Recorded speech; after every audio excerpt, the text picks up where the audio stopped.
What is going on, sports card fiends? Hopefully you guys are having a wonderful day, and today we are back again with a video on what you need to know about Prizm Soccer and what purposes it plays in the market, and ultimately I'll give my decision on it and we can kind of talk it out. It's been a while since my last video, but I look forward into getting into these more. Soccer's really starting to get going, basketball too, and obviously, I mean, football's been going, but I'm not as big on football personally, really big on soccer, and, you know, kind of big on basketball. Very scared by the basketball market, but I really enjoy soccer. So in terms of Prizm, over the last year, kind of what I've seen and how it's played out, obviously everyone talks about, you know, the August boom when it all kind of just took off. Everything was just on a roller coaster ride. No one knew if this was the new normal, and come to find out it isn't. You know, we ended up coming back down to about where we were at, you know, pre-boom. So now the market's kind of settled out. There's been a little tick back up. People aren't sure what to think. They're like, is this real? Is it fake? Are people just, you know, seeing the old prices and thinking it should come back to that? And, you know, I think that's kind of it. But realistically, you know, I think there's more demand for soccer cards now than there probably was in the middle of summer before the boom, and prices are near the same. And I think, you know, we're even closer to the Euros and we're even closer to the World Cup. So you even have another 6 months where you don't have to be invested into that card, and it's basically been the same price for a lot of these Prizms. Now that's the important part. Soccer as a whole has not been doing bad. If you look at, you know, most actual true like rookies and stickers and vintage and all this, it's doing pretty good. Like everything stayed about even. Some stuff's come back a little bit, but not anything has fallen like Prizm. Prizm has just dropped and dropped. So that leads me to the ultimate question. Should you be buying Prizm? Is now the time to buy?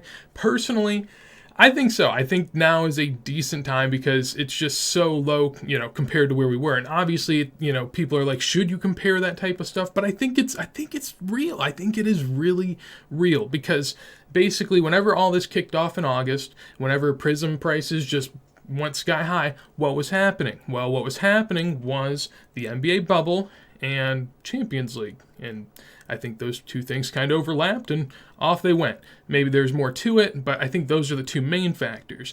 This year, whenever Euros kick off, you know, what's going to be happening? Basketball playoffs. And so if the basketball market continues to grow and, you know, by playoff time, I'd imagine it still does, then people, whenever they look at soccer, they'll take a look at the cards whenever they see what's going on, and they'll be like, man, you know, these basketball cards, like I could sell off one basketball rookie and buy like 20 stickers or 20 cards of whatever insert soccer rookie I like here. And I don't think it's crazy that they would do that and then switch over at least a little bit of money, which is ultimately the really important part of this. I think that soccer, for the most part, like Prizm is pretty high pop, but overall in soccer, like, you know, I collect USMNT national team players. I know it's, you know, probably a more popular thing than most, but there's a decent amount of cards for some of these guys. Even in 2018, there isn't a ton, but there still should be some available to me. And I cannot find as much as I would like. I've been constantly searching for a year, just trying to get as much as I can, and I'm still not satisfied.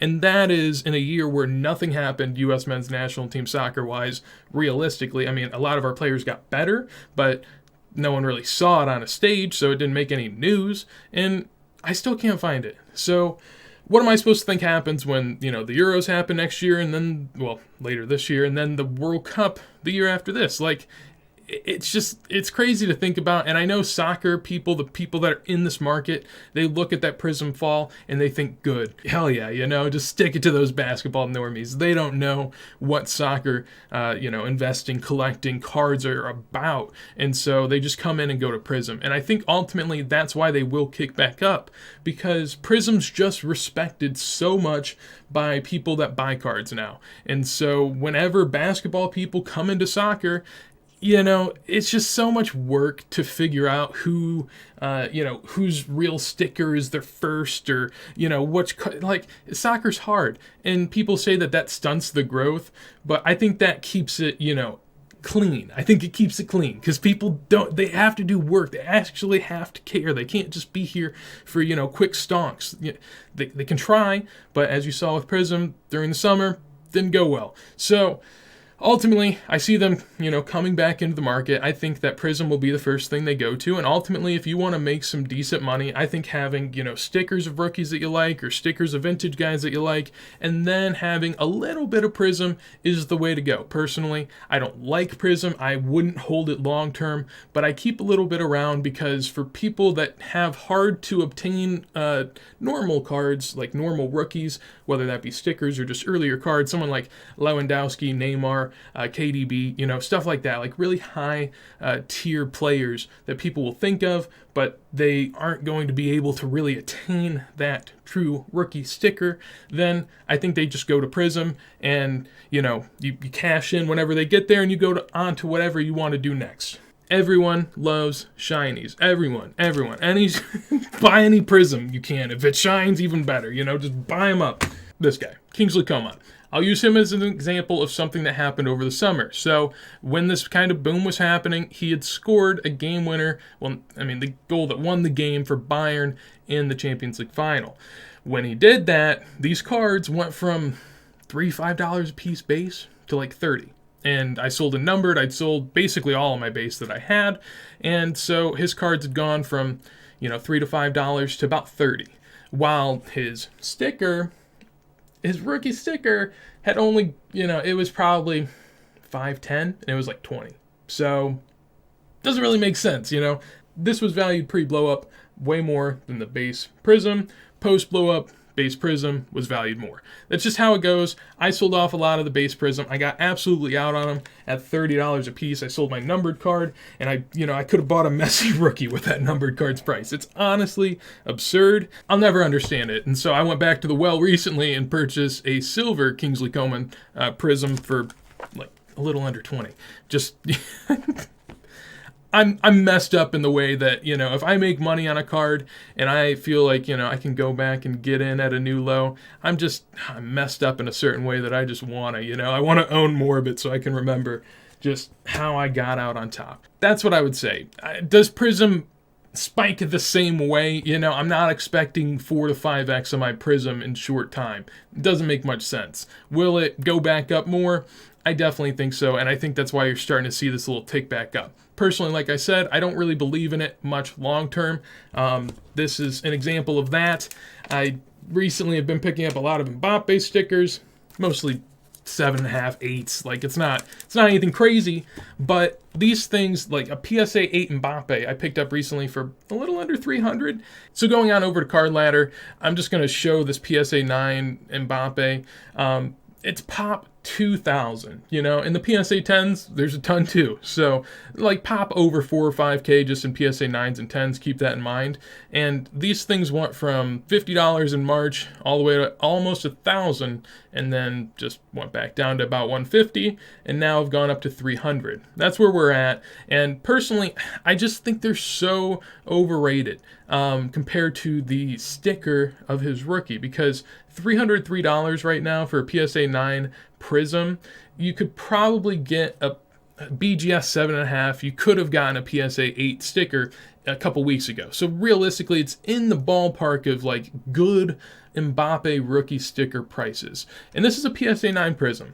I think a PSA 9 Prizm is about the same as a PSA 8 sticker in terms of, overall condition relative to the overall population, because cards are going to be in better condition, and so is a card 2 years later when Mbappe is more well known and has won a World Cup. So a lot of the popular Prizm is under this scope of having this huge increase and then just going back down. But as you can see, these prices are back to what we were seeing before June and even like almost in April and May. So I think that these prices being this low isn't that bad. Obviously, a lot of pops come into the market of Mbappe over this time, but still, it's not gone down too much. So I don't think that I'd be scared of Prizm overall, but I don't believe in it, like I've said, long term. Now, the problem that I have is with Card Ladder. If I go up here and look up Mbappe, I'm a big fan of Card Ladder, as big of a fan as any. It's an obviously great tool, but if I look up Mbappe on Card Ladder, let's see what we see. 2018, 2018, 2018, 2018 Prizm, Prizm Optic, Prizm Topps Chrome, Prizm, Prizm Topps Chrome, Prizm Topps Chrome. You get the idea. Where is the goddamn sticker? What is this? This is an absolute atrocity to anyone that actually enjoys soccer cards. The fact that Card Ladder would so blatantly just not care about his 2016 sticker is pretty disgusting. I don't know why. I mean, whenever you're putting in, you know, every version of his Optic, Topps Chrome, and Prizm that came out in 2017 and 18, why wouldn't you put in the sticker? That doesn't make any sense. Like, why? So I'm disappointed, to say the least. I think that this is an example of what the general market thinks of stickers and true rookies in soccer. They think soccer is a vehicle to stonks. They think that, you know, we buy the Prizm, we go in, we stonk it up, and then we get out. And that's fine. You know, they can do whatever. I'll make some money off of them and buy regular cards. That's the plan. Hopefully you guys enjoyed the video. I'm sorry. I got a little angry there at the end. I don't understand why Card Ladder wouldn't have the sticker. Like, in what world does it make sense that you don't put the sticker in there? Why? Why? Why? Because it's a sideways card? You gotta fix the... It doesn't make any sense. So, that's it. I'm done complaining. I think Prizm is a decent buy just to be able to sell it and put into other cards, but I don't really believe in the fundamentals of Prizm. And, you know, someone's probably going to get caught with a bag again with Prizm, but that's just how it is. It's a risk you take with it. So with that said, hopefully you enjoyed. If you did, make sure to leave a like. Anything you want to tell me, anything you want to let me know in a comment down below. Maybe you can explain why they don't have the stickers on here. And if you want to see more videos like this as soon as they go live, make sure to subscribe. And with that said, hopefully you have a wonderful day, and peace.